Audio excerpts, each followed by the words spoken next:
Chapter 1. The Red Slippers. The legend of Fong Trak Village had always carried whispers of an ancient curse. A curse bound to a pair of red slippers. No one remembered clearly when the story began. Only that generation after generation passed it on with fear, as though the slippers themselves could awaken at the sound of their name. On moonless nights, villagers said they could hear the sound of slippers tapping softly in the wind.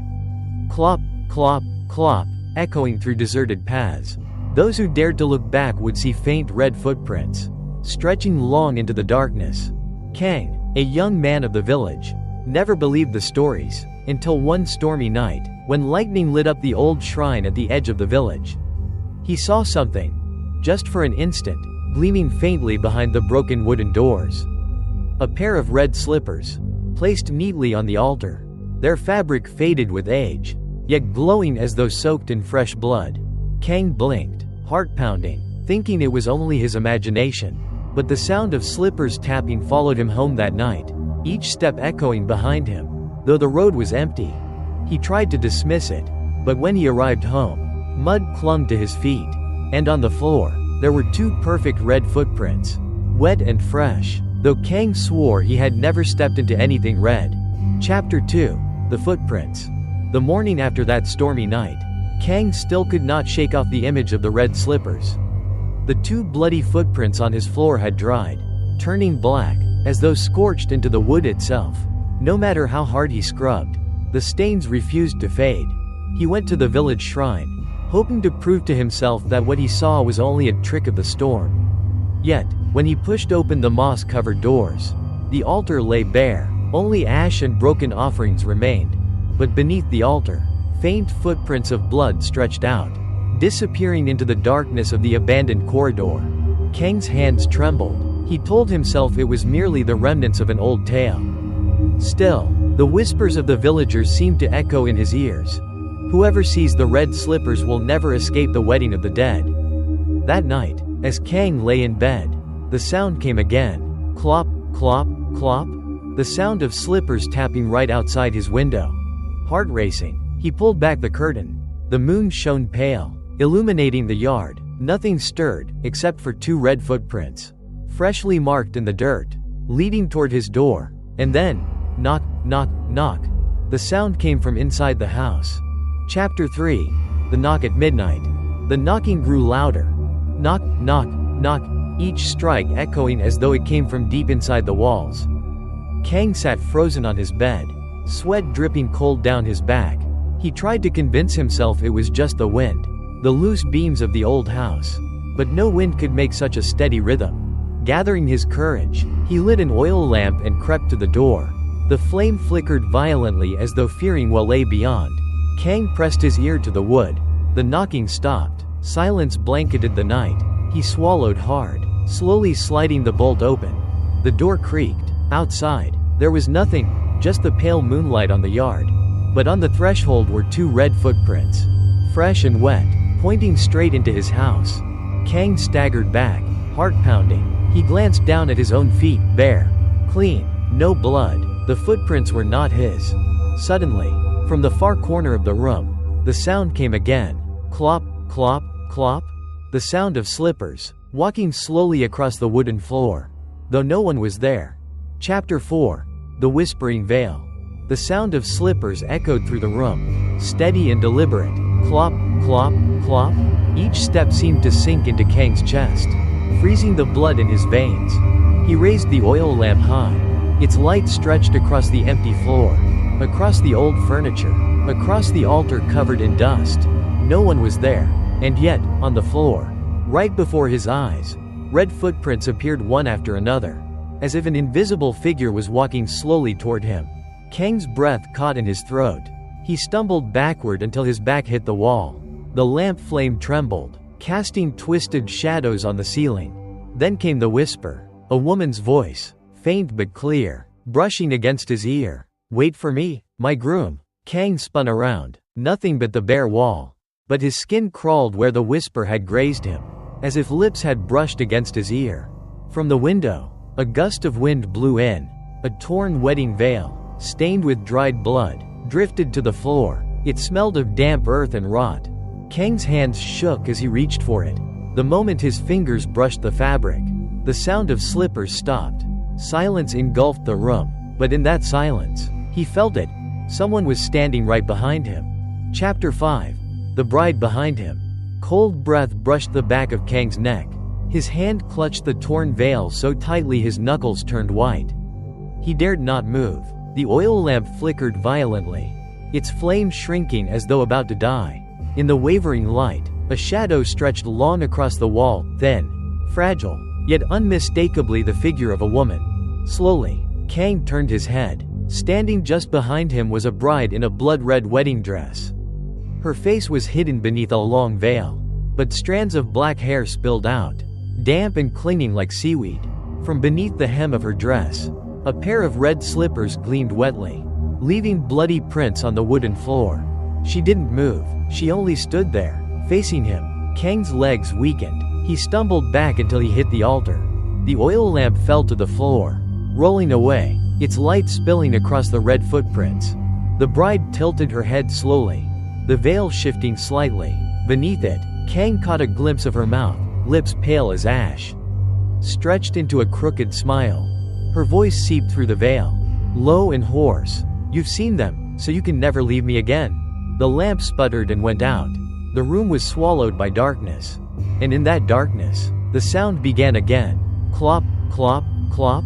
The slippers stepped closer. Chapter 6. The bride's smile. The darkness pressed in like a suffocating shroud. Kang groped blindly, his breath ragged, heart hammering against his ribs. The sound of the slippers drew closer, deliberate and slow. Clop, clop, clop. Suddenly, a pale light bloomed in the room. Not from the oil lamp, it was gone, but from the red slippers themselves. They glowed faintly, casting an eerie crimson across the floor. The bride in red moved into view. Her veil shimmered in the ghostly glow, and as she lifted her head, the veil slid back just enough for Kang to see her face. Half of it was beautiful, flawless, like a bride on her wedding day. The other half was decayed, flesh sloughed away, revealing bone and withered sinew. Her lips stretched wide in a grotesque smile, exposing blackened teeth. Kang choked on his scream. Stumbling backward, his foot struck the altar, sending the dust-covered offerings scattering to the ground. The bride leaned closer, her rotting breath washing over him. "My groom," she whispered. "The wedding has only just begun." Behind her, the torn veil Kang had touched earlier floated up on its own, spreading wide across the room. The faint cries of unseen voices echoed from within it, men's voices, young and desperate, wailing as though trapped inside. Kang's mind reeled. He realized in horror, he was not the first to see the red slippers. There had been others, and all of them were still here, bound within the veil of the cursed bride. Chapter 7. The groom's curse. The cries from within the veil grew louder, overlapping into a chorus of agony.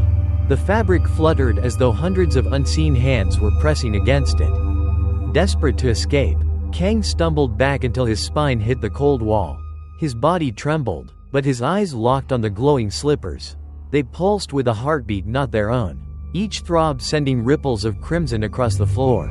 The bride in red stepped closer, her half-rotten face twisted into an unnatural grin. She raised one pale hand and pointed at Kang's bare feet. At once, the blood from the footprints on the floor surged upward, wrapping around his ankles like living veins. They burned as they crawled, stitching themselves into his skin. Kang screamed, clawing at his legs, but the more he fought, the tighter the bloody threads pulled, weaving intricate knots across his flesh.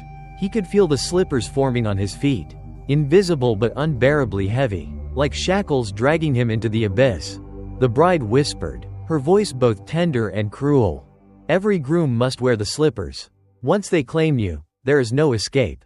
The veil surged forward, wrapping around Kang. The voices inside howled louder, echoing inside his skull. He saw glimpses of pale faces, men before him, their eyes hollow, their mouths frozen in silent screams.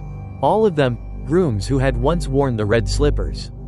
Kang fought to tear the veil away, but it clung to his skin, cold as ice and heavy as stone. The bride leaned closer, her voice brushing against his ear. "You are mine now, my eternal groom." Chapter 8. The Night of Screams. The veil tightened around Kang, pressing against his face until he could barely breathe. The muffled screams of the trapped souls reverberated in his skull, twisting his thoughts into madness.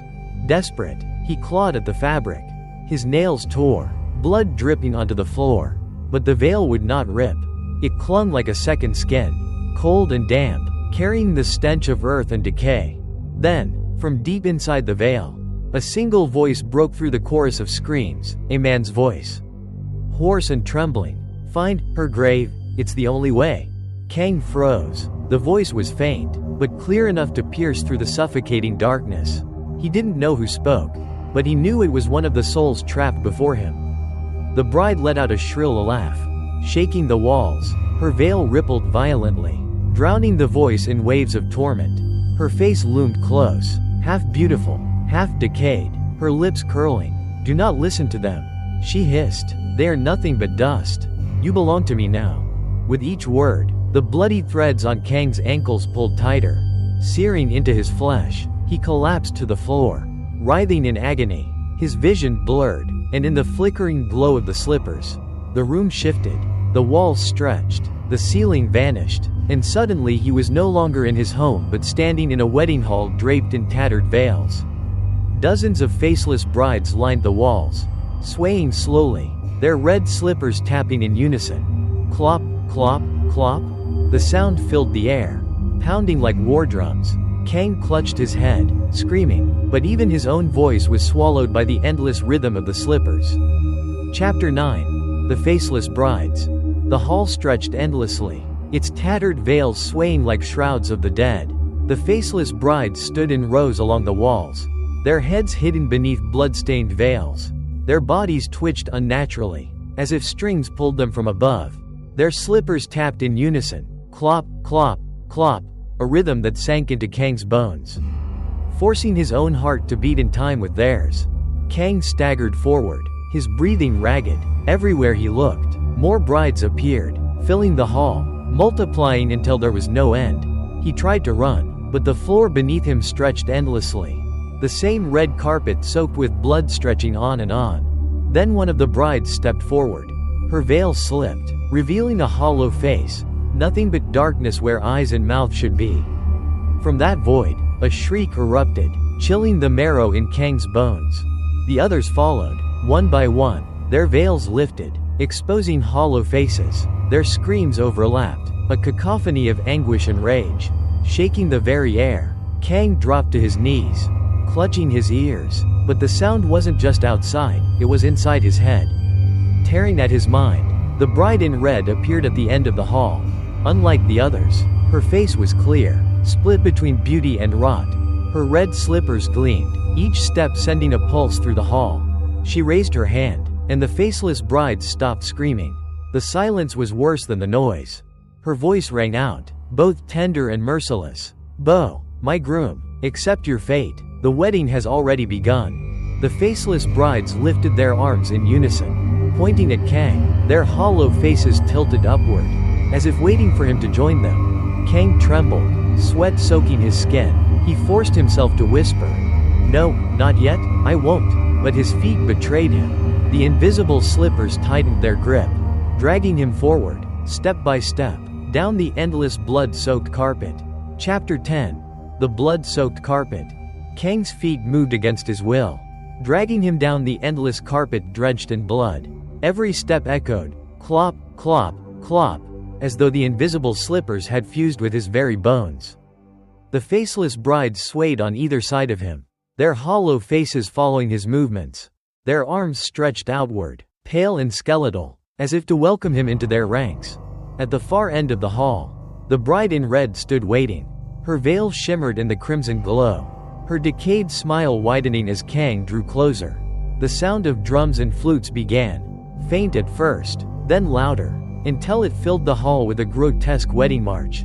Kang struggled, digging his nails into his legs, trying to stop himself from walking. Blood ran down his thighs, but the slippers did not falter. They dragged him, relentless, as if the wedding march itself commanded his every step. He shouted hoarsely, "What do you want from me?" The bride in red tilted her head, her voice soft, almost tender, to finish what was never finished. To wed under blood and shadow. To bind you. Forever. Her words struck like chains around his heart. Kang shook his head violently. No, I won't become your groom. The faceless brides suddenly dropped to their knees, pounding the floor with their hands. Blood splattered upward, soaking Kang's clothes, his face, his chest. The rhythm of their pounding merged with the tapping of slippers, shaking the hall like thunder. The red bride raised her hand. The entire hall fell silent. She whispered, "You already are." Kang's legs buckled. He looked down and froze. The invisible slippers on his feet had begun to take shape. Slowly, before his horrified eyes, they solidified into a pair of red slippers, fresh and gleaming as though just dipped in blood. Chapter 11. The slippers take form. Kang stared in horror as the invisible weight on his feet solidified into shape. The red glow brightened, and there they were, a pair of red slippers, glistening as if soaked in fresh blood. The threads of blood wrapped tighter around his ankles, stitching the slippers to his flesh. Each stitch burned like fire, searing down to the bone.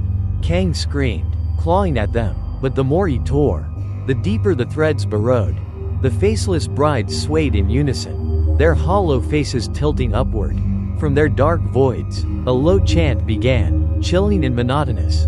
Groom, groom, groom? The sound rose, filling the endless hall, until the walls themselves seemed to pulse with it.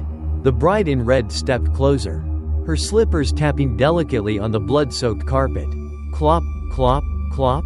Each sound resonated with the slippers now bound to Kang, forcing his heart to beat in rhythm with hers.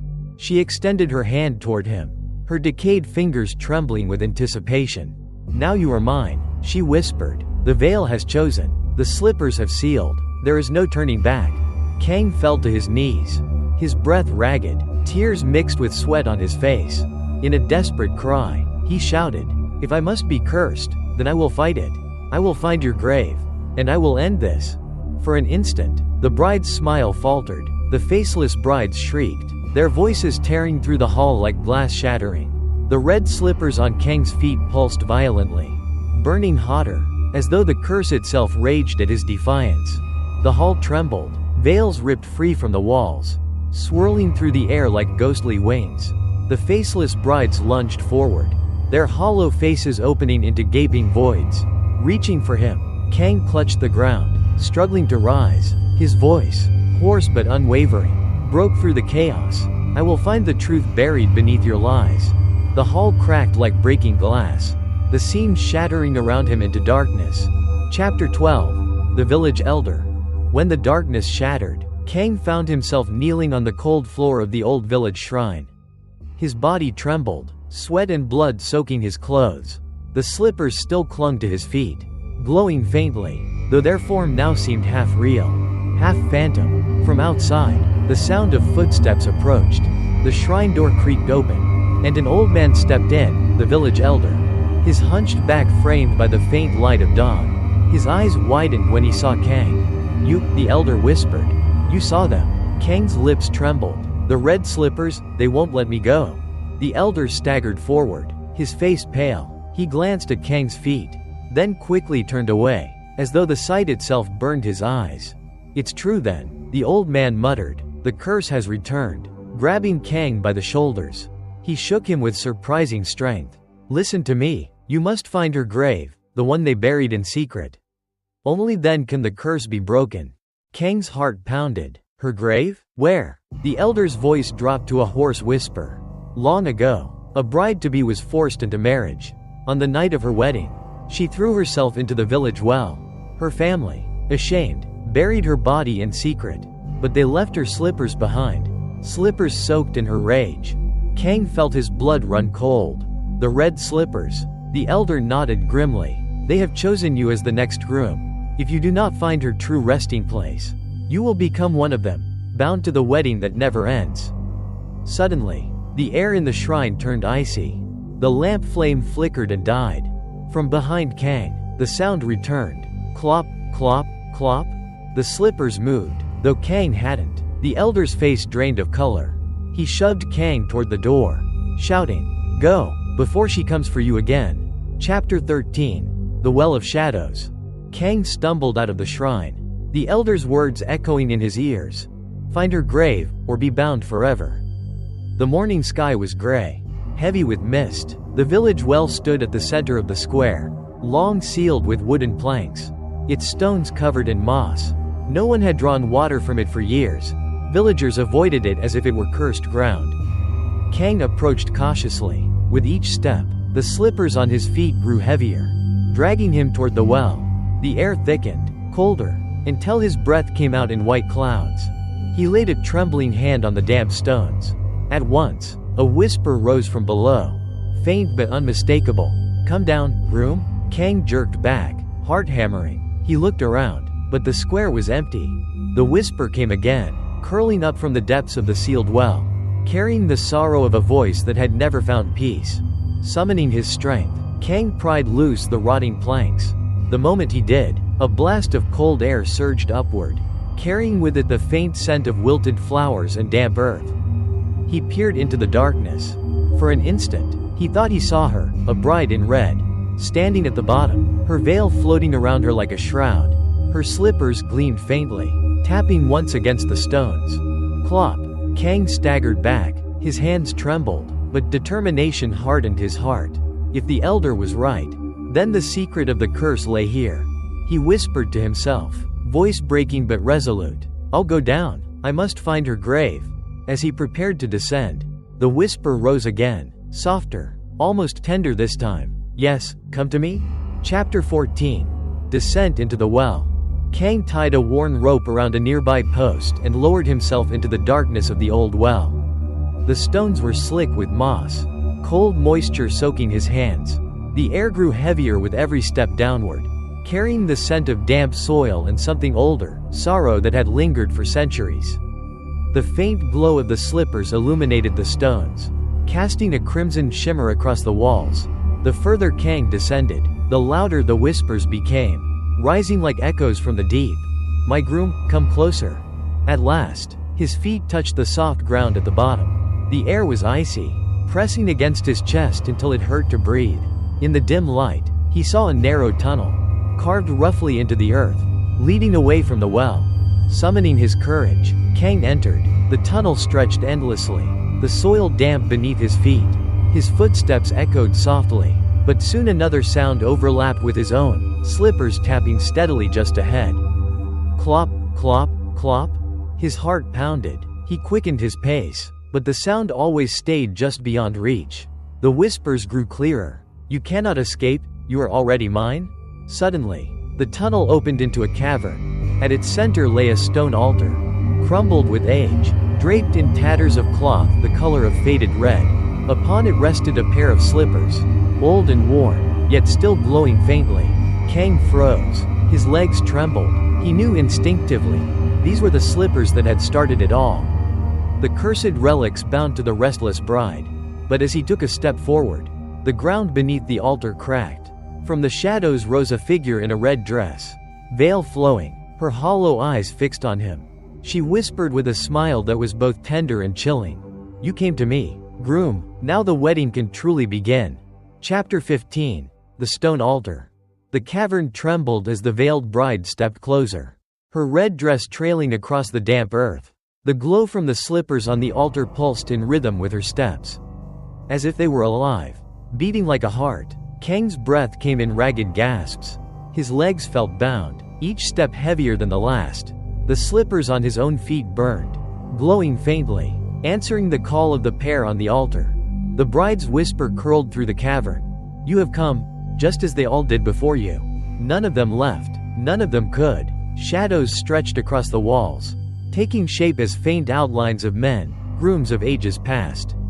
Their hollow faces turned toward Kang, eyes like empty wells. They opened their mouths in silent cries, reaching out as though begging him to flee. Kang clenched his fists, forcing his body to move. He staggered to the altar, his hands trembling as he reached for the slippers. The bride let out a shrill laugh, echoing like metal scraping stone. Her veil whipped violently in an unseen wind, wrapping around the cavern walls. You cannot touch them, they are mine, and through them, so are you. Kang's fingertips brushed the slippers. They were ice cold, yet burned his skin as though dipped in fire.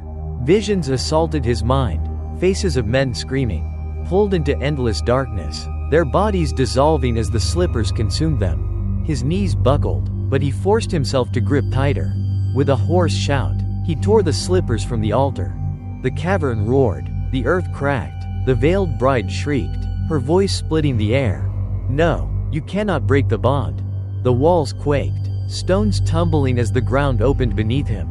Kang clutched the slippers desperately, even as the earth swallowed him whole. Chapter 16. Buried alive. The ground gave way beneath Kang's feet, and he plunged into darkness. Soil poured down over him, heavy and suffocating. He clawed frantically, but the earth only pressed tighter, filling his mouth and nose, choking the breath from him. His chest burned, his vision blurred, just as despair overtook him. The ground beneath suddenly crumbled, and he fell free, tumbling into a hidden passage below. He hit the ground hard, gasping for air. When his eyes adjusted, he realized he was in a dark underground tunnel, damp walls glistening with moisture. But the liquid that dripped down was not water, it was thick and red, staining the earth. A sound echoed through the tunnel. Clop, clop, clop. The tapping of slippers, this time, not distant, but close, right beside his ear. Kang spun around. On the tunnel walls, fresh bloody footprints appeared, one after another, glowing faintly in the dark. They stretched forward, leading deeper into the tunnel. He hesitated, every instinct screaming to turn back. But there was no back, only collapsed earth. With no choice, he forced his shaking legs to follow the trail. The tunnel seemed endless, the air thick with the stench of iron and rot. His own footsteps echoed, but always, just ahead, the slippers tapped in steady rhythm, guiding him towards something unseen. Finally, the passage widened into a chamber. At its center lay a rotting coffin, half buried, its lid cracked open. A thick black liquid oozed from within, pooling on the ground. Kang's stomach twisted. Against his will, he stepped closer. With trembling hands, he pushed the lid aside. The coffin creaked open. A pale face stared back at him, eyes wide and empty, lips stretched in a grotesque smile. It was the bride in red. Her voice slithered into his ears, soft and chilling. You found me. Chapter 17. The Coffin Bride.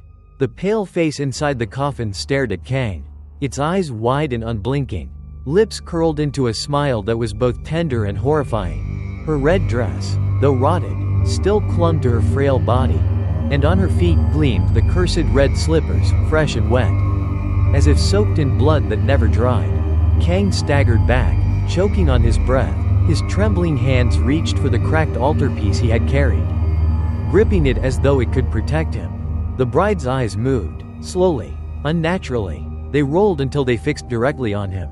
Her smile widened, splitting her face almost to the ears. You came to me, groom, she whispered. Now we can be wed. The coffin shuddered violently. With a sickening creak, the bride sat up, her body stiff, jerking like a puppet pulled by invisible strings. Her veil fluttered, though there was no wind. The slippers on her feet tapped once against the coffin wood.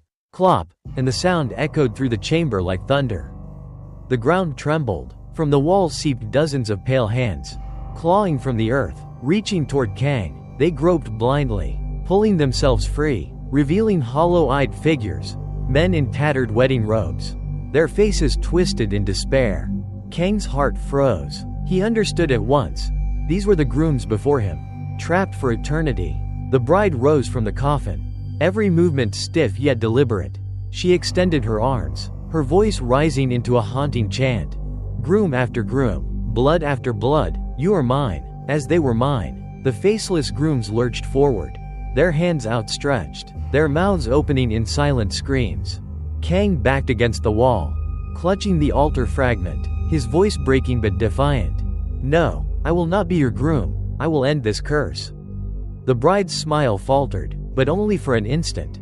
Then, with a shriek, she lunged, her slippers striking the ground, clop, clop, clop, each sound like a nail driven into Kang's soul. Chapter 18. The Procession of the Dead. The chamber shook with the echo of the bride's steps. Clop, clop, clop, each strike heavy as a hammer on Kang's chest. The grooms that had come before him dragged themselves from the earthen walls, their wedding garments tattered, their hollow eyes glowing faintly in the dim light. They swayed like puppets, moving in unison toward him. Kang gritted his teeth, lifting the fragment of the altar high. Its surface flickered with a faint white glow, as though resisting the suffocating darkness. The faceless grooms recoiled at the light, their forms flickering, but the bride shrieked and raised her arms, forcing them forward. "Do you think you can defy me?" she hissed, her veil whipping violently around her. "The wedding cannot be undone."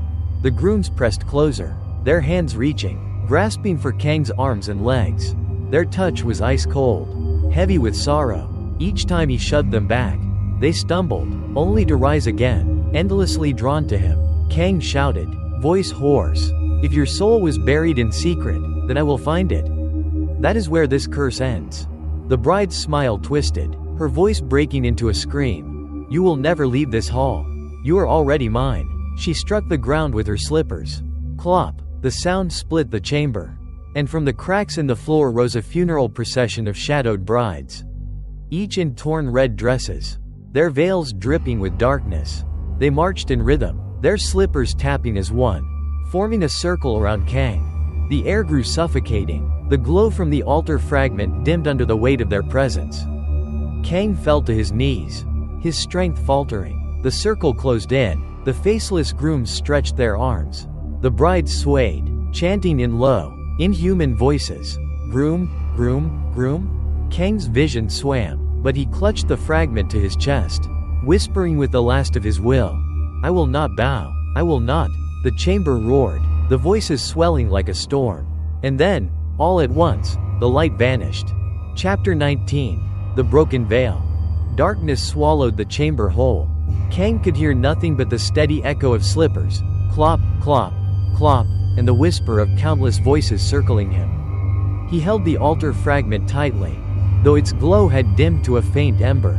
His breath came fast, shallow, his heart hammering as the faceless grooms loomed closer, their hollow eyes gleaming faintly. The bride in red appeared before him, her veil flowing like mist, her decayed smile widening as she raised one pale hand. "You cannot flee," she whispered. "This wedding is eternal. Every step you take only leads you back to me." Kang clenched his jaw, his voice hoarse but defiant. "No, it must end somewhere. It must end with your grave." The bride let out a piercing laugh, echoing off the cavern walls. She struck her slippers against the ground, clop, and the veils draped around the chamber tore free, whirling into the air. Each veil spread wide, revealing faces trapped within the fabric, dozens of young men, their expressions frozen in silent screams, their eyes pleading for release. The veils circled Kang like wings of shadow, closing in on him. Kang fell to his knees, the altar fragment slipping from his grasp. The slippers on his feet burned, tightening their grip as though sewing themselves deeper into his flesh. The bride's voice curled through the chamber, sweet and cruel. "Bow to me, accept your place among them, and your pain will end." The veils wrapped around him, pressing against his skin, cold and suffocating. The whispers grew louder, drowning out his thoughts. He could feel his will slipping away, his body giving in. But then, through the suffocating dark, came a single voice. Faint yet clear. "Burn her, only fire can break the vow." Kang's eyes snapped open, his trembling hand reached blindly until it found the altar fragment once more. Though its glow was nearly gone, a spark still flickered inside it. With a ragged scream, he raised it high. The spark erupted into a white flame. The veils recoiled instantly, shrieking, their faces distorting before vanishing into smoke. The chamber blazed with a sudden light, and the bride shrieked, covering her face with her veil. Kang staggered to his feet, clutching the burning fragment. His voice shook, but his resolve was clear. "If fire is what it takes, then I will burn this curse to ashes." Chapter 20. Flames of Defiance. The white flame leapt from the altar fragment, flooding the chamber with blinding light. The faceless grooms shrieked, their hollow eyes melting into smoke as their bodies disintegrated. The veils writhed and burned, the trapped faces within them twisting in agony before vanishing into sparks. The bride in red staggered back, her veil catching fire at its edges. She shrieked, a sound that rattled the very stones. Yet even as the flames consumed her, her smile never faltered. You cannot destroy me, she hissed, her voice echoing unnaturally. The slippers bind us. As long as they remain, so shall I. Kang gritted his teeth, clutching the burning fragment tighter. His own feet burned as the red slippers seared deeper into his flesh. Fighting against the fire, pain shot through him, but he forced himself forward. Each step agony. The bride retreated to the coffin, her form flickering between solid and shadow. The slippers on her feet glowed brighter, pulsing violently, as if feeding on the curse itself. Kang shouted hoarsely, voice cracking, "If fire is what frees you, then I will burn us both." With a final surge of strength, he hurled himself at her. The white flame engulfed them both. The chamber roared, stones cracking, the air filling with a deafening chorus of screams. For a moment, Kang thought he saw her face, no longer twisted in decay, but young and sorrowful, tears streaming down her cheeks. She whispered faintly, her voice almost human again, "Release me." Then the coffin split apart. The flame swallowed everything. When the roar faded, Kang collapsed to the ground. The cavern was silent, the veils gone, the faceless grooms vanished. Only the faint glow of a single grave marker, half buried in the stone, remained. Etched upon it were words barely legible. The bride who was never wed. Kang reached out with trembling hands, touching the marker. For the first time, the slippers on his feet fell silent. But deep in the silence, he felt it, the threads still bound him. The curse was not yet gone. Chapter 21. The Grave That Breathes. Kang's hand rested on the grave marker, its surface cold and damp. The faint letters, "The bride who was never wed," seemed to pulse beneath his touch. As if the stone itself breathed. A low whisper seeped from the cracks in the cavern walls. "You found me, but you cannot set me free so easily." Kang jerked his hand back, trembling. The red slippers on his feet twitched, stitching themselves tighter into his flesh, drawing fresh pain through his legs. He gasped, fighting to stay upright. The coffin behind the grave marker rattled violently, though it was half buried in stone. With a loud crack, the lid burst open. A torrent of cold air rushed out, carrying the scent of damp soil and wilted flowers. From within, the bride rose once more. Her veil fluttered as if alive, her red dress torn yet glistening as though newly soaked. Her slippers struck the ground, clop, and the sound echoed endlessly. "You think fire can sever the vow?" she hissed, her voice sharp and jagged. "You are mistaken. The vow is written in blood.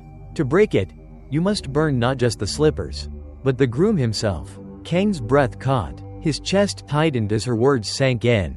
He realized what the whispering souls had meant. Only fire can break the vow.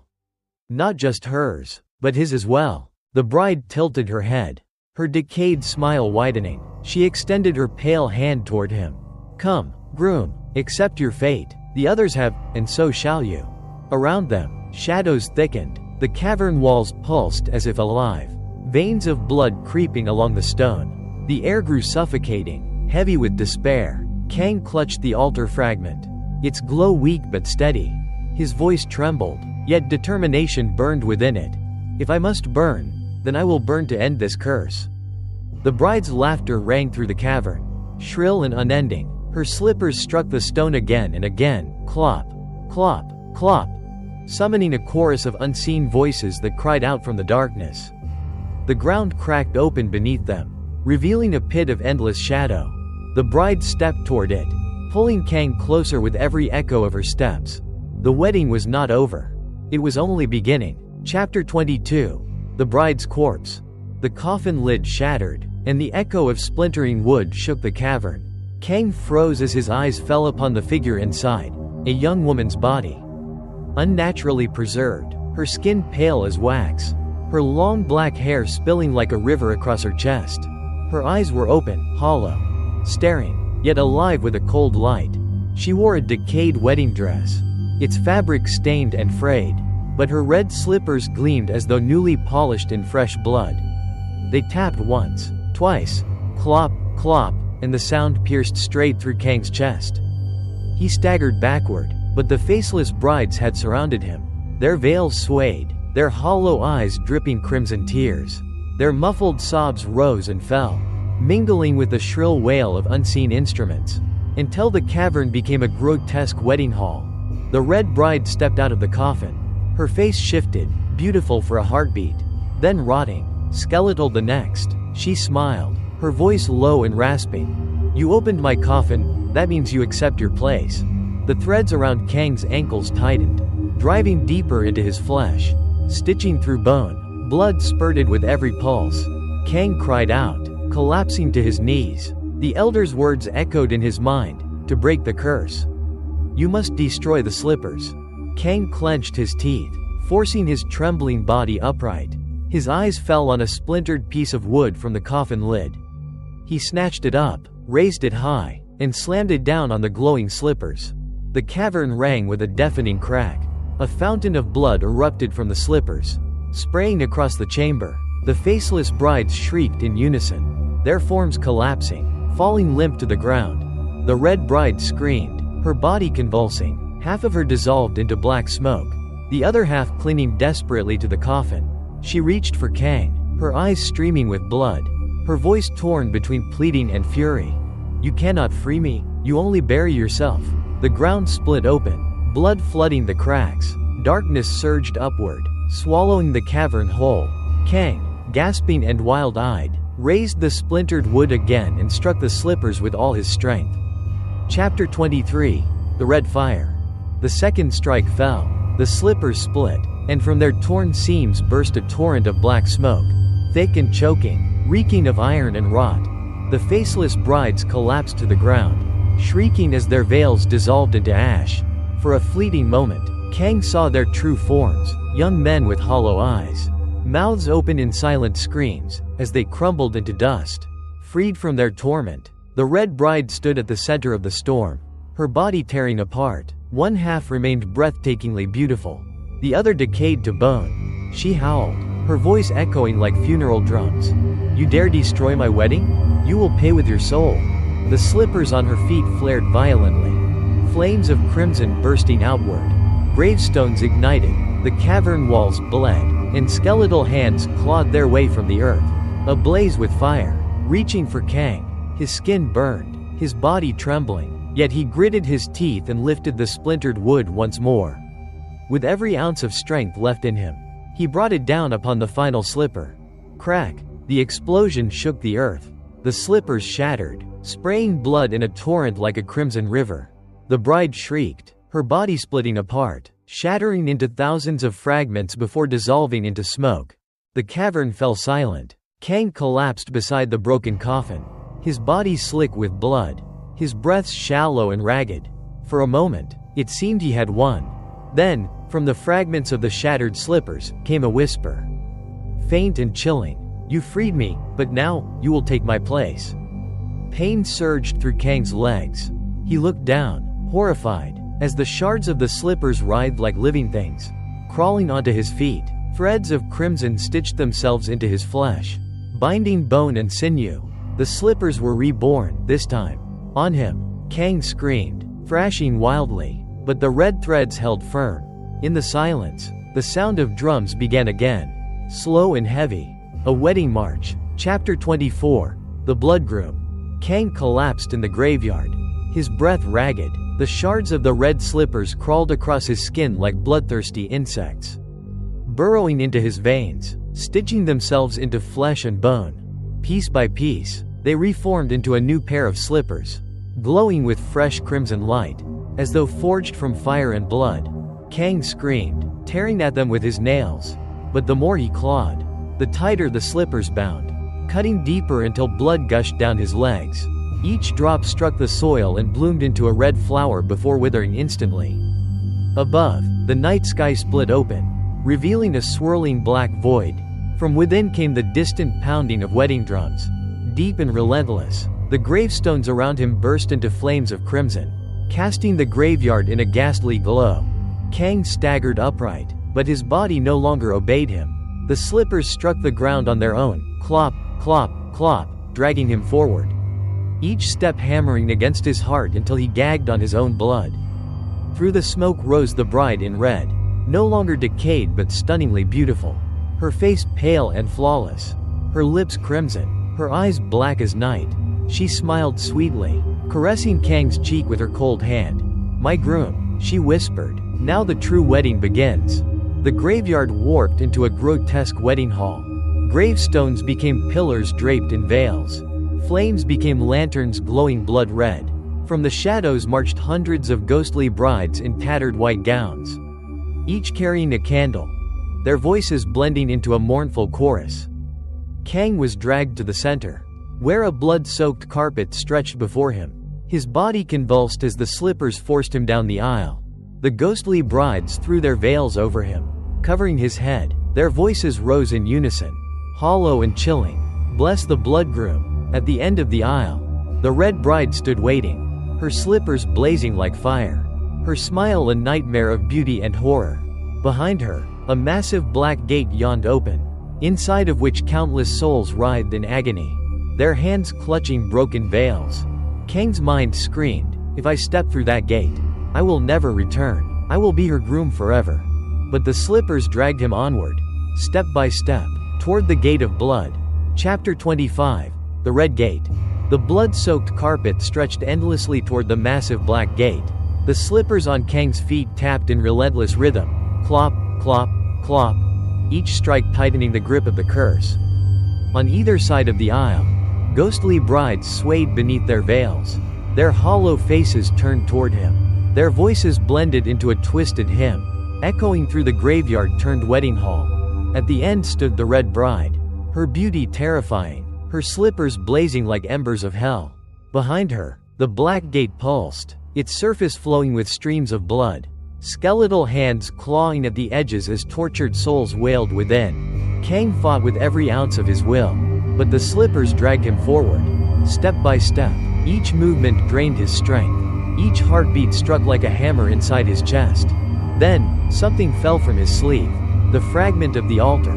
It hit the ground with a faint glow, pulsing with white light. Desperate, Kang grabbed it and lifted it high. A surge of brilliance erupted, cutting through the suffocating veil of red. The ghostly brides shrieked, recoiling, their forms dissolving into smoke. The red bride's smile faltered.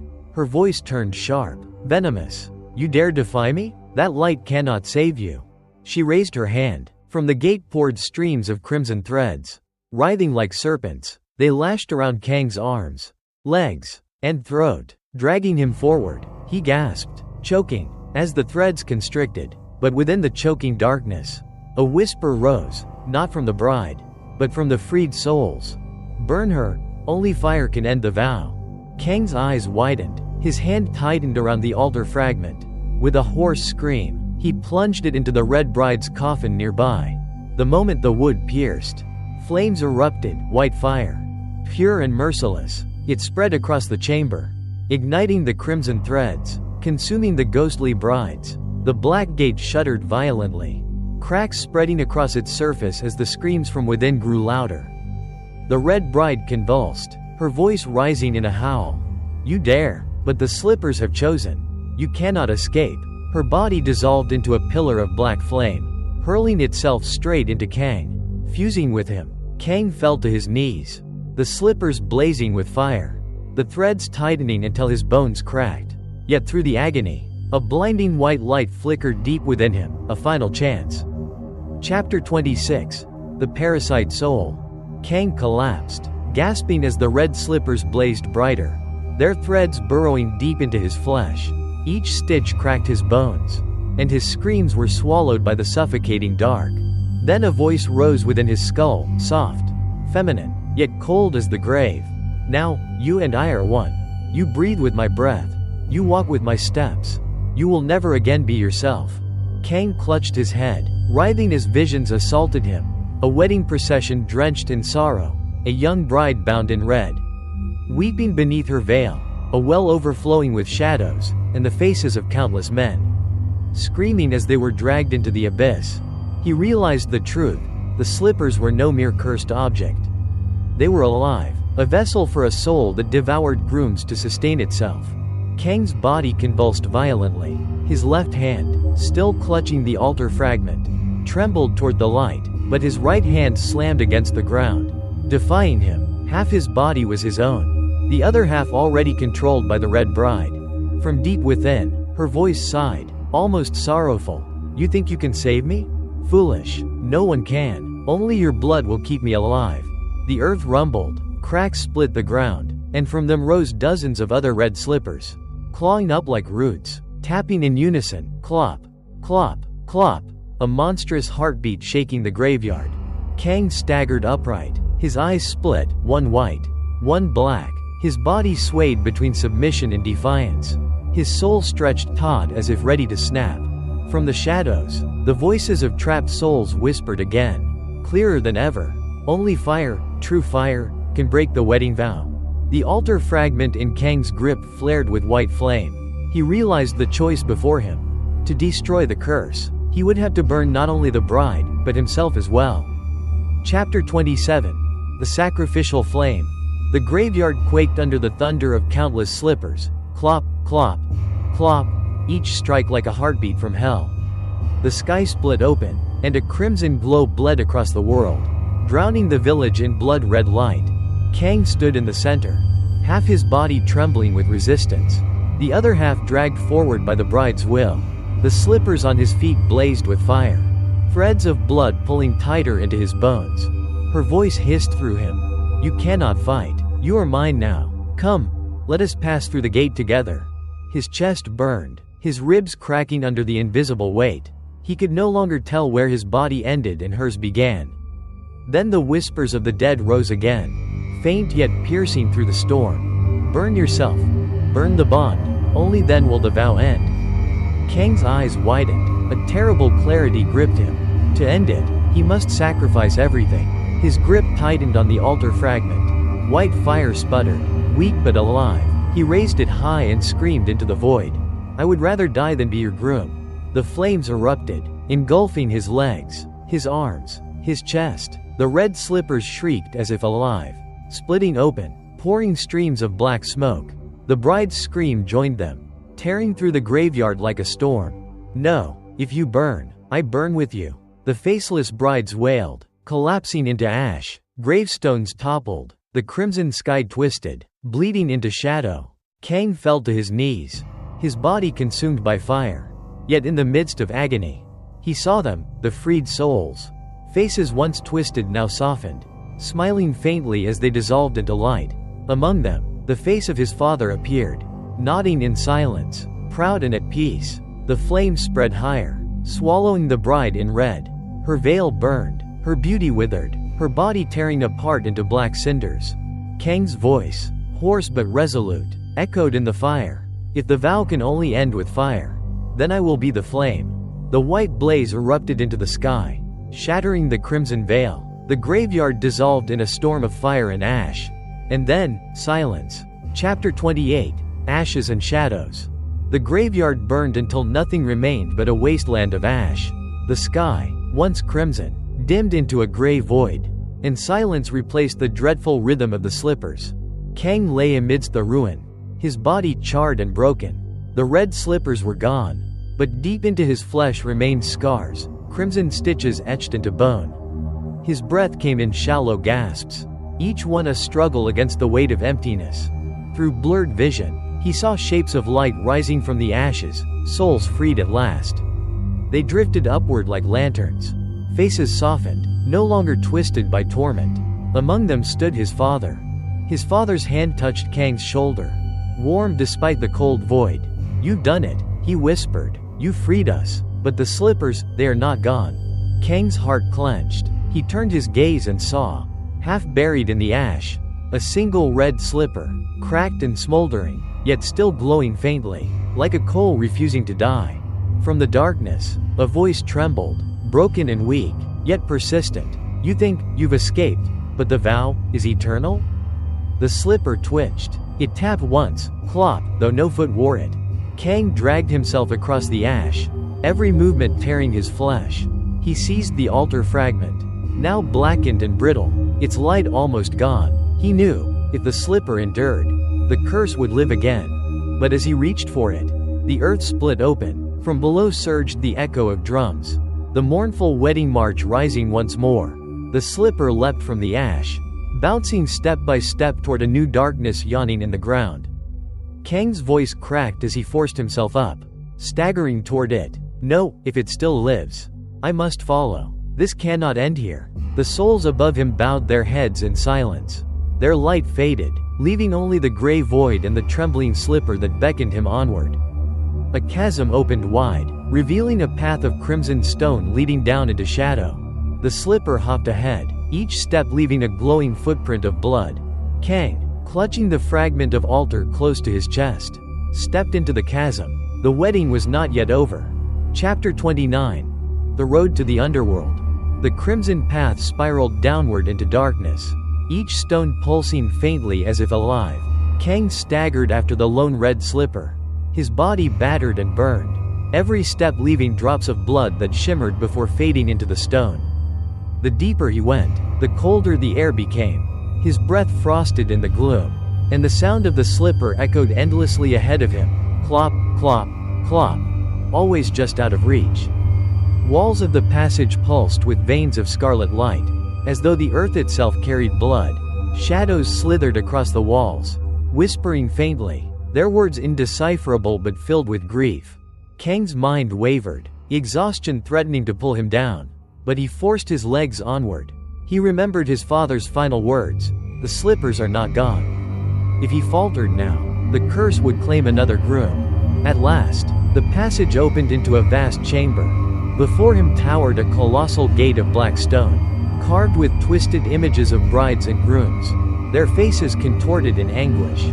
At its peak was an inscription, scrawled in letters of blood, "The Eternal Wedding." The lone slipper bounced forward, tapping against the base of the gate.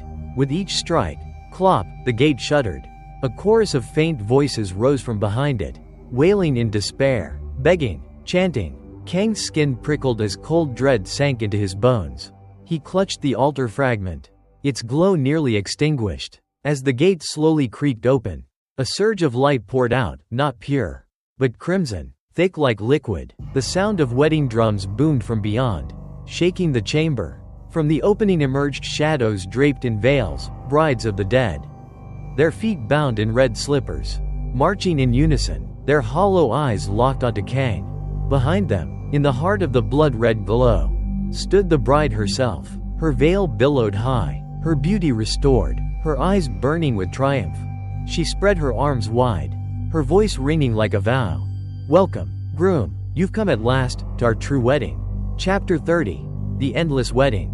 The black gate yawned wide, spilling crimson light into the chamber.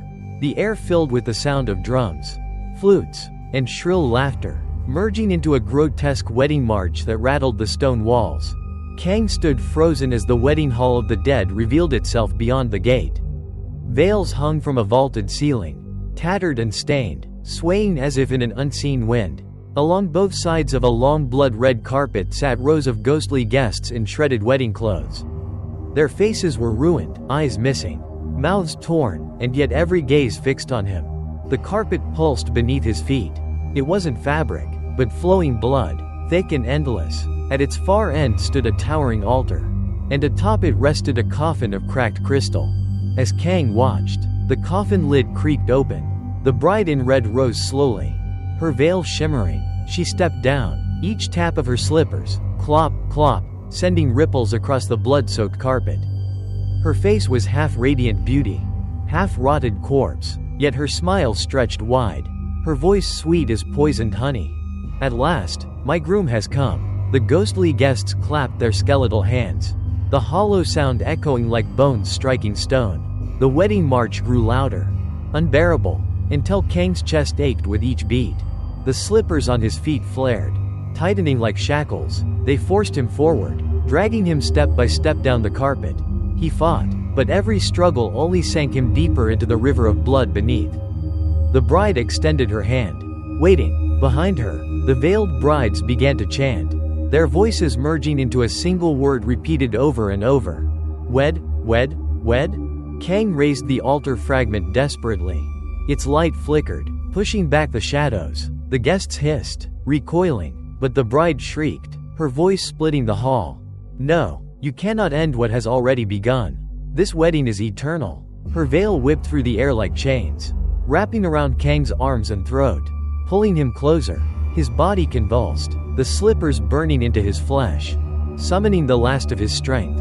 he shouted, his voice echoing through the hall. "This curse ends with me." The white flame burst forth from the fragment, igniting the hall. The veils caught fire. The guests shrieked. The coffin cracked. The bride lunged forward, screaming as the light engulfed them both. The wedding of the dead reached its climax in fire. Chapter 31. The Vow in Flames. The hall blazed with white fire, swallowing veils and shadows alike. The ghostly guests writhed in agony, their ruined faces melting into smoke as their bodies crumbled into dust. At the center of it all, the bride in red shrieked, her half-beautiful face twisting, her veil catching fire and burning to ash.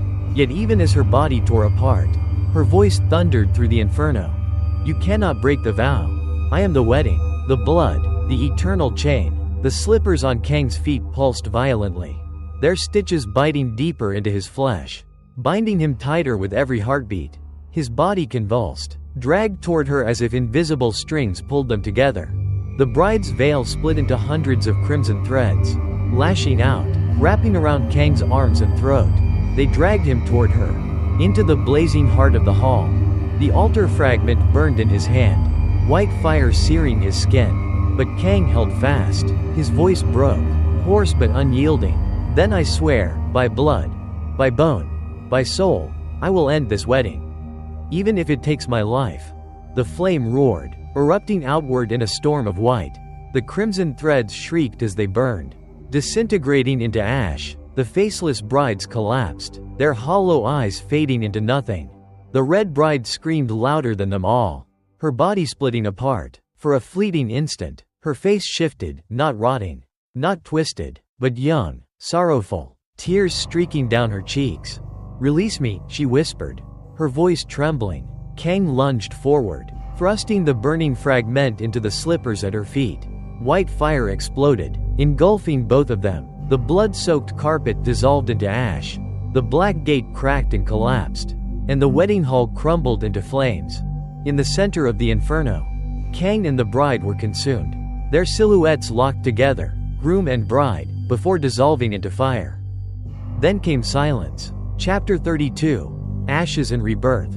The fire roared until nothing was left of the hall. The cries, the drums, the grotesque wedding march, all faded into silence. When the flames died down, only a barren wasteland of ash remained. Kang lay in the center, his body scorched and broken. His breath rasped shallowly, each inhale scraping like glass against his lungs. The red slippers were gone, but the scars they left remained, crimson stitches etched deep into his ankles. Raw and unhealed, like shackles burned into his flesh. He lifted his head weakly. The gate had vanished, the brides were gone, the guests nothing but smoke.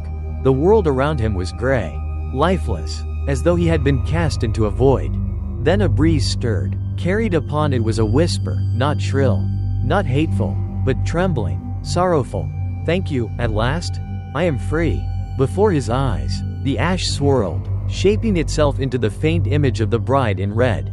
No longer grotesque, no longer twisted, just a young woman, pale and weary, her lips curved in a fragile smile.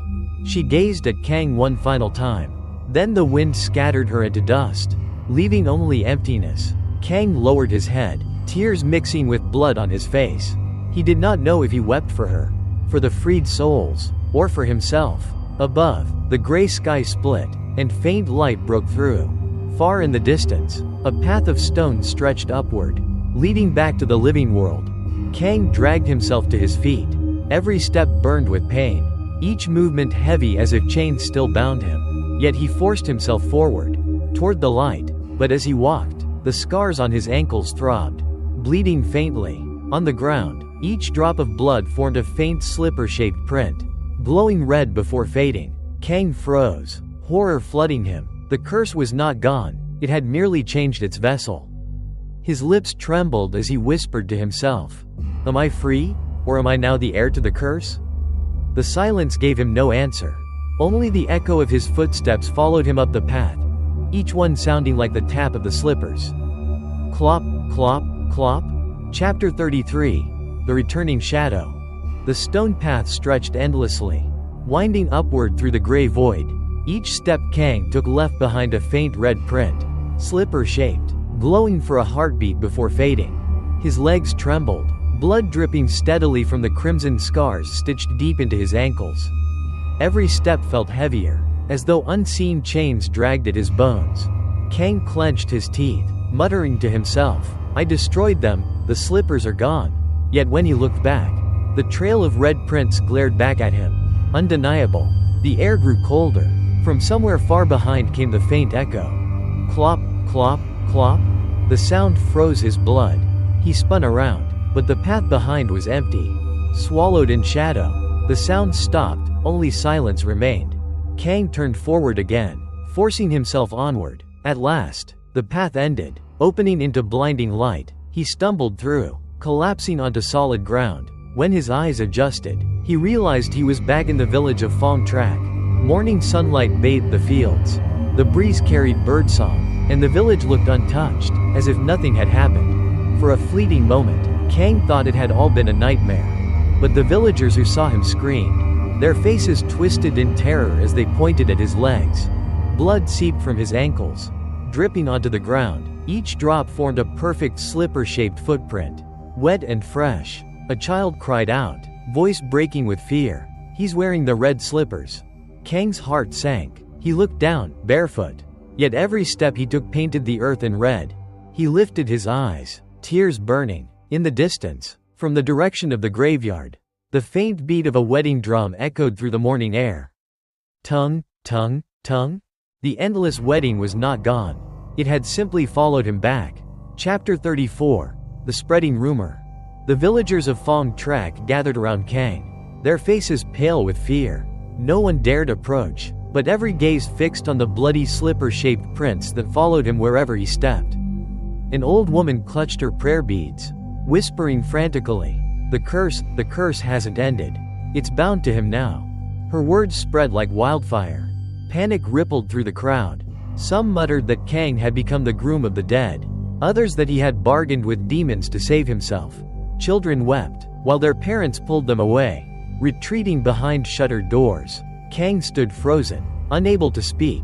His lips parted, but no words came. He wanted to tell them he had fought, that he had burned, that he had sacrificed everything to free them. But the only sound that escaped his throat was the faint echo. Clop, clop. The villagers recoiled in horror. That night, Kang returned to his old house. It was colder than ever, the air thick with ash and silence. He sat by the altar, clutching the blackened fragment of wood, its light long extinguished. His thoughts swirled. Am I their savior, or the new vessel of the curse? Outside, the wind howled through the empty streets. And then it came, the faint sound of slippers tapping on the dirt road. Clop, clop, clop. Kang's blood ran cold. He stepped outside, oil lamp in hand. The village road stretched empty under the pale moonlight. Yet on the ground, clear as ink, a new line of slipper-shaped prints appeared one after another, glowing red as they trailed off toward the graveyard. The wind carried a whisper, soft and chilling. "You are my groom, wherever you go. I will follow." Kang dropped to his knees, covering his face with his hands. The villagers were right, the curse was not broken. It had returned, and worse, it had chosen him as its vessel. That night, no one in the village slept. The faint sound of drums drifted on the wind, sometimes distant, sometimes terrifyingly close, and on everyone's lips was the same hushed phrase, "The red slippers have found their new groom." Chapter 35. The Drums in the Night. That night, the village of Phong Track lay restless. The moon hung pale and shrouded, and the wind hissed through the bamboo groves with a voice like weeping. Then it came, the sound of slippers. Clop, clop, clop. At first faint, then closer, steady, deliberate. With each step, dogs howled, roosters crowed in confusion, and children woke crying in terror. In every home, lamps were snuffed out, families huddled together, trembling as the sound echoed past their doors. No one dared to look outside. Inside his house, Kang sat rigid, oil lamp flickering. His ankles throbbed, the crimson stitches bleeding afresh. The drops fell to the floor, shaping themselves into slipper prints that glowed faintly in the dim light. His breath came fast, ragged. "No, I can't let it spread." But the sound of drums erupted outside, tung, tung, tung, slow and heavy. Like a heart beating from the depths of the grave, the air vibrated with each strike, rattling the wooden beams. Panic swept through the villagers. Doors slammed, prayers were whispered, and terrified voices cried out. It's coming from the graveyard. The curse has awakened again. A group of men, clutching tools and blades, rushed to Kang's house. They banged on his door, voices trembling with fear and anger. Kang, what have you done? The whole graveyard is burning red. Kang opened the door, his face pale, his eyes bloodshot. The glow of blood seeped from his feet, marking the earth with prints. He whispered hoarsely, "The curse didn't end. It followed me back." The men recoiled, muttering in terror. One lifted his blade, shouting, "Then we must kill him before it consumes us all." The word spread quickly. Fear twisted into rage. The villagers' eyes turned from pity to hatred. At that moment, the ground trembled. From the direction of the graveyard came the faint sound of laughter, high-pitched, mocking, inhuman, and the blood-stained prints began to appear along the road, leading straight toward Kang's house. Chapter 36. The Village in Red. The drums thundered louder, shaking the earth beneath the village. The crimson glow rising from the graveyard spilled across the rooftops, painting the night in blood. Villagers crowded before Kang's house, their fear twisted into fury. Voices rose in chaos. "It's him. He brought this curse back. Hand him over, before we all perish." A man stepped forward, gripping a machete. His voice shook, but his eyes blazed with desperation. "Either you walk into the graveyard yourself, or we drag you there. We will not let the demons groom live among us." Kang stood in the doorway, the lamp at his back casting a trembling glow across his gaunt face. His eyes were hollow, his body weak, but the red prints beneath his feet betrayed him with every step. He opened his mouth to speak, but instead of words came the sound, clop, clop, clop, as though the slippers themselves mocked him. The villagers recoiled in horror. An old woman pointed with a shaking hand, crying out, "Do you hear it? The slippers. He wears them still." The mob erupted. Some lunged forward, ready to seize him. Then the ground quaked violently. From the graveyard spilled a procession of brides, veils torn, gowns soaked in shadow. Their red slippers tapped in unison, each step echoing like a funeral bell. The villagers screamed, scattering in terror. Houses shook as lanterns blew out, plunging the streets into darkness broken only by the crimson glow. At the head of the procession appeared the bride in red. She was radiant and terrible, her veil stretching like wings across the sky. Her slippers struck the ground with authority, clop, clop, clop, and the earth itself bled where she walked. Her voice carried over the chaos, sweet and venomous. "Hear me, people of Fong Track. Tonight, my groom shall wed, and you shall all bear witness." The brides swayed forward, their hollow eyes fixed on the village. The air filled with the rhythm of drums, the shriek of unseen flutes, and the weeping of lost souls. Kang's legs buckled as pain seared through his ankles. The slippers pulled him forward, dragging him toward the bloody aisle forming in the street. There was no more escape. The wedding had come for the living. Chapter 37. The Wedding Among the Living. The procession of brides filled the streets of Fong Track. Their torn veils fluttered in the wind, their hollow eyes burning faintly as they swayed in unison. The rhythm of their slippers, clop, clop, clop, merged with the pounding drums and shrill flutes, forming a grotesque wedding march. The villagers shrieked, scattering in every direction, but no matter where they ran, brides appeared before them, veils dripping with darkness. Their red slippers left trails of glowing footprints that burned into the ground. In the center of the chaos, Kang stumbled forward, blood dripping from his ankles with every step. The invisible force of the slippers dragged him down a newly formed aisle of blood, stretching toward the red bride at the far end. She was dazzling and dreadful, her gown crimson like fresh flame, her veil vast enough to shadow the entire village. Her face shifted, half flawless beauty, half skeletal rot, her eyes locked on Kang as she extended her pale hands. "Hear me, villagers," she cried, her voice echoing like thunder. "Tonight, the wedding is no longer hidden in shadow. Tonight, all of you shall witness my eternal vow." The villagers collapsed to their knees, sobbing, their faces pressed to the ground. Some cried out in desperation, "Take him, take the groom and spare us." Kang's heart twisted, their fear had turned them against him. abandoning him to the curse. He raised the charred altar fragment in his hand, its glow faint but stubborn. The red bride's smile widened. Cruel and beautiful, your struggles mean nothing. The vows were written in blood. The groom cannot resist. At her command, the brides surrounding the village lifted their arms. Their veils expanded into vast sheets of shadow, wrapping over rooftops, trees, and streets, cloaking everything in a suffocating crimson haze. The ground quaked as the Isle of Blood pulsed, drawing Kang closer, his ankles seared as though molten iron bound him. Behind him, the villagers' wails rose higher, a chorus of terror and betrayal. Before him, the red bride waited, arms open in welcome. Kang clenched the fragment until it burned his palm. He whispered hoarsely to himself, "If I must burn again, then let it be here." Before all their eyes, the drums thundered, the flutes shrieked, the red bride stepped forward. The wedding of the dead had come to life. Chapter 38. The Curse of the Village. Kang's feet struck the blood-soaked aisle, each step tearing deeper into the wounds on his ankles. The slippers, now half-formed and blazing red, clung to him like shackles forged from fire. The villagers trembled on both sides of the street, veils of shadow wrapping over their heads. One by one, slipper-shaped marks began to appear on their feet, faint at first, then glowing crimson. Their cries filled the night.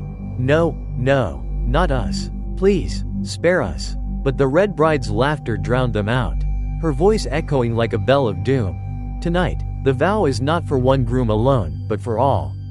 This village shall be my wedding procession." Her veil unfurled, spreading across the rooftops like wings of night.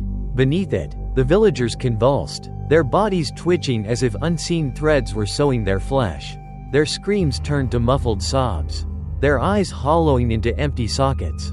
Kang staggered, horror filling his chest. He shouted, his voice raw, "No, leave them out of this. Take me instead." The bride tilted her head, her decayed smile widening. "Do you not see? They are already mine. Once chosen, there is no freedom. Their blood, their steps, are bound to the vow." The brides of shadow swayed in rhythm, their slippers striking the earth, clop, clop, clop, until the entire village shook with the sound. The ground split open, veins of blood glowing beneath the soil. The altar fragment in Kang's hand flickered weakly, barely holding back the suffocating tide. He fell to his knees, his vision blurring, as the veil of darkness pressed against his skin. The villagers' faces turned toward him, now hollow, their voices chanting as one. "Groom, groom, groom?" Kang clutched the fragment to his chest, his body trembling. A single thought cut through the despair. If fire is the only way, then I must burn not only her, but the curse that binds the village itself. The bride raised her arms, her voice swelling into a triumphant vow. "From this night onward, Fong Trak shall belong to me." The drums thundered, the ground bled, and the wedding of the dead claimed the living. Chapter 39. The Fire of Sacrifice. The blood-soaked ground quaked beneath Kang's knees. The villagers, their eyes hollow, swayed under the veil of crimson shadow, chanting in one dreadful voice, "Groom, groom, groom?" At the head of the aisle, the red bride stood radiant in her terror, her veil flowing like a storm of wings, her slippers blazing brighter than fire. She lifted her arms toward the heavens, her voice shaking the night. "Bear witness. Tonight the vow is sealed with the blood of a village." The villagers convulsed, their feet bound by glowing stitches, slipper-shaped marks searing into their flesh. Their screams twisted into laughter, then into silence, as the curse consumed them. Kang's body trembled, his ankles burned as though molten chains coiled around them. His heart thundered against his chest, threatening to burst, yet in his hand, the charred altar fragment still flickered with a dying flame. He looked at the faces of his people, neighbors, friends, innocents, and saw their despair turn to void. A single thought pierced his torment: if I do nothing, the village will be lost forever. He raised the fragment high, his voice breaking but resolute. "If you demand sacrifice, then let it be me. Let the fire take me, and end this curse." The flame erupted, bursting into a brilliant white blaze. It spread across his arms, chest, and face, consuming him whole. The slippers shrieked as if alive, splitting open, spraying streams of black smoke that clawed at the sky. The red bride screamed, her body twisting, half beautiful, half decayed, her veil ignited, burning into ash. "No, if you burn, I burn with you." The villagers collapsed, their veils tearing away, their hollow eyes flickering with faint light. Freed souls rose like sparks into the night sky. Among them, Kang glimpsed his father's face, no longer haunted, but calm, proud. The flame roared higher, engulfing the bride. Her scream turned to a whisper, sorrowful and faint. "Why did you not just stay with me?" Her body dissolved into ash, scattering into the wind. The veil ripped apart, the crimson sky shattered, and the village was swallowed in a storm of fire and light. Kang's last words rang through the blaze. "If the vow ends only in fire, then I shall be the fire." The white inferno consumed all. Then, silence. Chapter 40. The Ashes of the Vow. The village of Fong Trak lay in ruins. Where once stood houses, trees, and graves, now only blackened earth and drifting ash remained. The fire had devoured all, leaving silence behind. At the center of the wasteland, Kang lay motionless. His body was scorched, his breath shallow, his eyes closed. The red slippers were gone, reduced to fragments of ash. Yet the scars on his ankles burned deep, crimson stitches etched forever into his flesh. For a long time, nothing stirred. Then, faintly, Kang opened his eyes. Above him, the gray sky parted, and a sliver of morning light shone through. He struggled to sit, his body trembling with exhaustion. No voices, no drums, no laughter. The curse seemed broken, but the cost was everything. The village had perished with the fire. The people he had known were gone. Only ashes whispered of what once was. The wind rose, carrying a final voice, gentle now, no longer cruel. "Thank you, at last. I am free." Kang turned his head. For a fleeting instant, he saw her, the bride in red. No longer decayed, no longer twisted. She was young, her eyes soft, her lips curved in a sorrowful smile. Then the breeze carried her away, scattering her into dust. Tears burned his eyes. He lowered his head, unsure whether he wept for her, for the villagers, or for himself. Slowly, he forced himself to stand. Each step was agony, the scars on his ankles bleeding anew. Where his feet touched the ground, faint slipper-shaped prints appeared, glowing red for an instant before fading. Kang froze, horror tightening his chest. Though the slippers were destroyed, their mark still lived within him. A whisper curled through his mind, soft but unyielding. "The vow is ashes, but its shadow walks with you." Kang clenched his fists, his tears falling into the dust. He stepped forward, leaving behind the ruins of Fong Trak, the ashes swirling in his wake. The curse was not dead. It was carried within him. And somewhere, someday, the red slippers would walk again.